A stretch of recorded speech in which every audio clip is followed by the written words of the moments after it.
Horror కొట్టినామన్నా side locks కానీ బాగున్నాయి, side branches బాగుందన్న రిజల్ట్. అది కొట్టినాక మళ్ళీ ఒమైటో డిసైడ్ కొట్టినాము. ఓకే, మీరు చెప్పిందే ముడత అయితే ఇడిచింది. ఇప్పుడు సిమోడేస్ కొడుతున్నామన్నా. ఎస్ఎల్ఆర్ వేసుకోండి. అదే అన్న, అది అందుకోసమే చేసినాను. హాయ్ అండి, నమస్తే. నీ కమల్ని చాలా మంది రైతులు అయితే అడగడం జరుగుతుంది, అన్న హారియర్ గురించి ఒక చిన్న వీడియో పెట్టండి మరింత క్లారిటీగా అని చెప్పి. అసలు హారియర్ అనేది ఎందుకు స్ప్రే చేయాలి? గత సంవత్సరంలో కూడా హారియర్ చెప్పాము, చాలా ఏరియాల్లో ప్రతి ఒక్క రైతు కూడా హారియర్ స్ప్రే చేశారు. మళ్ళీ ఈ సంవత్సరం లాస్ట్ ఇయర్ స్ప్రే చేసిన ప్రతి రైతు కూడా హారియర్ స్ప్రే చేస్తున్నారు. సో అది కూడా నేను ఈ రోజే నాకు ఫోన్ చేయడం జరిగింది రాయచూరు నుంచి.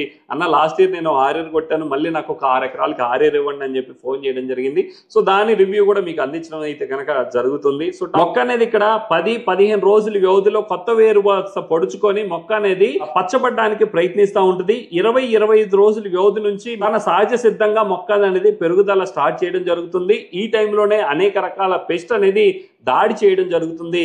ఇక్కడ 30-35 రోజుల నుంచి 40 రోజుల వ్యవధిలోనే తన సహజ సిద్ధంగా మొక్క అనేది పెరుగుదల దానికి నచ్చినట్టు తన స్వభావాన్ని కొనసాగించడం జరుగుతుంది.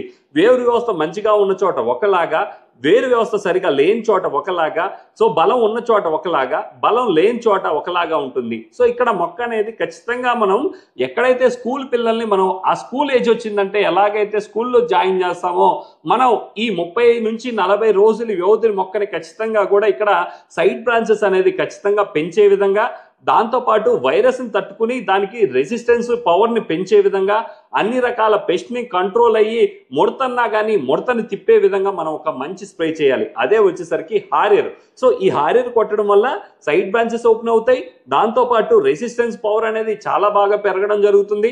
దాంతోపాటు మనకి అన్ని రకాల పెస్ట్ని కంట్రోల్ చేసుకొని ఏమాత్రం ముడుతున్నా కానీ ఆ ముడతని చాలా వరకు కూడా తిప్పే విధంగా ఈ హారియర్ అనేది చాలా బాగా పనిచేయడం జరుగుతుంది. ఈ మందు స్ప్రే చేసేటప్పుడు ఎలాంటి పెద్ద మందులైనా కానీ పైన వేరు వ్యవస్థ, చిక్కు వేరు వ్యవస్థకి తేమ ఉన్నప్పుడు మాత్రమే స్ప్రే చేసుకుంటేనే ముడుతున్నప్పుడు ఇంకొంచెం మంచి రిజల్ట్ కనిపిస్తుంది.